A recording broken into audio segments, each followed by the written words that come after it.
Food has been, a coping mechanism for you in the past. If it's been a stress reliever for you, if it's been something to deal with boredom, maybe for anxiety, like all of these things, food can be kind of a treatment, if you will, or how we coped with difficult situations in the past.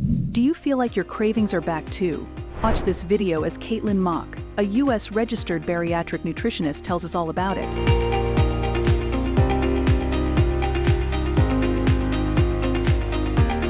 If you ever feel hungry, even after you've just eaten, or find yourself craving snacks when you're bored or stressed, you might be experiencing what is called head hunger, not real hunger. Head hunger is when you feel like eating not because you're physically hungry, but because of emotions, habits, or even because you're bored.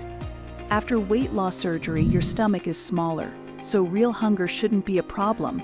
But head hunger needs to be managed. Let's hear more about it from Katelyn. Focusing on head hunger. It is very common the first year to not experience a lot of head hunger. That's kind of like one of the magic things about surgery for some people. Not everyone has this, but a lot of people do. I always call it kind of the honeymoon phase, where you don't really feel hungry. You only really eat because you have to. Food might not taste as good, or you just don't care about it as much. But then as time goes on, that tends to kind of dissipate. And this is normal. It can be frustrating because for a lot of people that, have really struggled with eating and finding the enjoyment in it, and maybe have had kind of a compulsion aspect with it too, it can be really scary when that feeling starts to come back because you don't have the tools necessarily to handle it. And this is one of the things that surgery can't cure, and we can't give you a perfect roadmap for how to deal with it, right? And that's why this support group is here, is to have these conversations, to try to work through some of these things with each other. But you also might need additional help. Surgery is a tool. It's a big tool in your toolbox, but it can't be the only one. And you will have to, let me rephrase that. You will have to seek out other tools to help with weight for the long haul. Thinking about food is normal. Besides breathing, drinking water, staying hydrated, sleeping, trying to stay alive in general, is eating, right? Like top 5 things. I'm sure someone can add a few more things in there somewhere, but like literally it is our job. It is one of the main things we need to do to survive. So there is a reason that you might be thinking about food a lot and kind of have some of that preoccupation with it, if you will. So I'd want to kind of take away some of the stigma of this and realize, hey, it's normal to think about food. However, if food has been a coping mechanism for you in the past, if it's been a stress reliever for you, if it's been something to deal with boredom, maybe for anxiety, like all of these things, food can be kind of treatment, if you will, or how we coped with difficult situations in the past. Now, not every difficult situation, but a lot of times that's kind of where it starts. So if you can kind of recognize some of that in yourself and like, oh yeah, that did happen to me, or that is kind of how I dealt with things before. And not to put blame on that. For a lot of us, that was the only coping mechanism available, especially as children, as teenagers, as young adults. Your family, the loved ones that raised you, they might not have had a lot of extra tools for kind of emotional regulation. And so now, life after surgery, this is a challenge, and we really have to find those other tools in our toolbox besides surgery to help support our health and our weight goals.